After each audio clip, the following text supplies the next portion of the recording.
Valorant is a very tactical game that allows you to create various types of plays for yourself and your team. It's very important to know what playstyles players play on and which one suits you most. Finding out what type of player you are can drastically help you in your ranked games and performance in general. Welcome back to Esports Driven, and in this video we'll teach you all about different playstyles of approaching the game, as well as helping you find out what type of player you are and what roles can suit you best. Without further ado, let's get right into it. During your ranked games, you surely have met different types of players, and some games must have felt easier or harder than others. Did you ever take a moment to ask yourself why you struggle in one game and pop off in another? Well, while there are so many factors that can answer this question, one of the most highlighted answers is playstyles. Sometimes you're playing the wrong way against a certain team or vice versa. Before we start talking about the playstyle that suits you best, let's first mention those notable playstyles that we often see and identify their strengths and weaknesses to help initiate proper counters. It can be very frustrating when you're up against an aggressive team. One of the upsides of aggressive styles is the amount of pressure it puts on your shoulders. For example, if you play against an aggressive chamber peeking A main every round, it could make you hesitate or crumble if you keep losing those duels. There are many ways of aggression. Typically, it's pushing or extending, but it also goes to situations where you shouldn't be in. Peeking out of smokes to catch enemies off guard is a perfect example of that.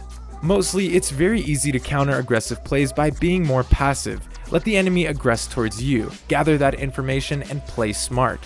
For example, if you're defending a site and you know the enemy team is very aggressive to the point that they would push out of smokes rather than wait it out or rotate, then play off sneaky corners to punish them.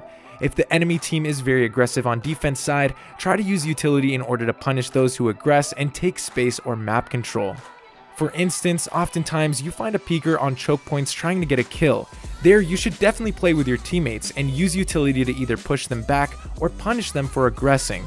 Flashes or reveal abilities are very useful in these situations.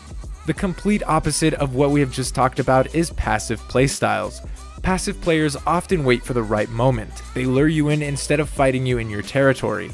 In other words, if you're up against a passive team playing attack, you will often find yourself getting picked across the map as you push, because they hold and play default. The main upside of playing passive is information gathering. Teams and players that are passive have more chances of getting proper information before executing, which helps them make the right decisions. We notice that the counter to aggressive players is being passive. But what is the counter to passive styles? Well, the surprise is not to aggress. Most of the time, you'll need to be passive and try to adapt to their playstyle. Find mistakes and punish them. If a team is playing slowly and you try to aggress them, they will easily counter you. For example, if a team is passive on attack, the best you can do is hold onto site and never give them any chances of earning an early pick. Hide in the site that you're defending. Try to gather information using utility, but don't peek or push.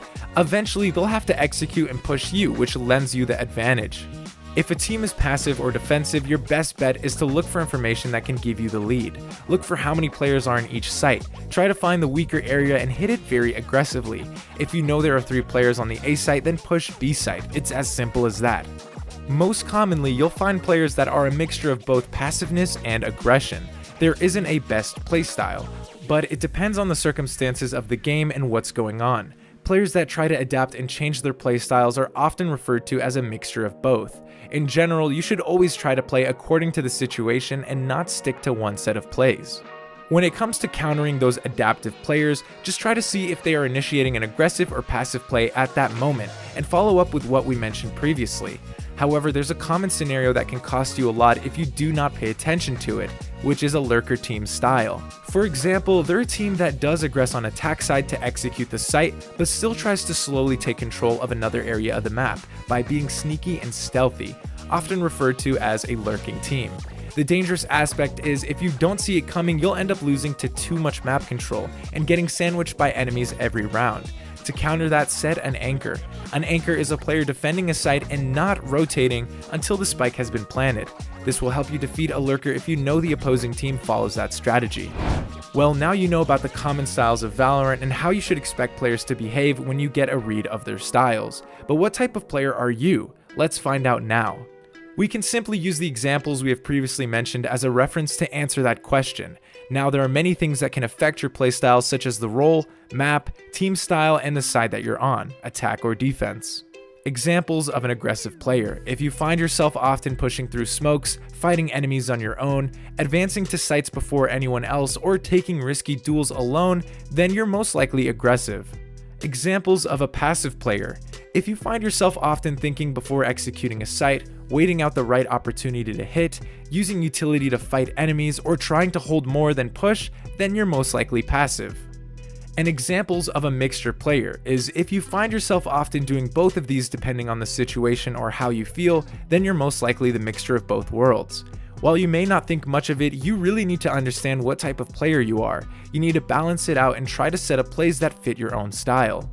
If you're new to the game or in a state where you don't know which agent you should be playing, then look at your playstyle and accordingly choose your main pool of agents.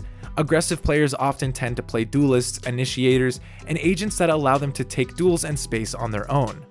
Passive players often tend to play controllers, sentinels, and agents that allow them to take their own time before initiating a play. Mixture players often tend to play a variety of agents that allow them to take the best of both worlds, depending on how they feel or want to play.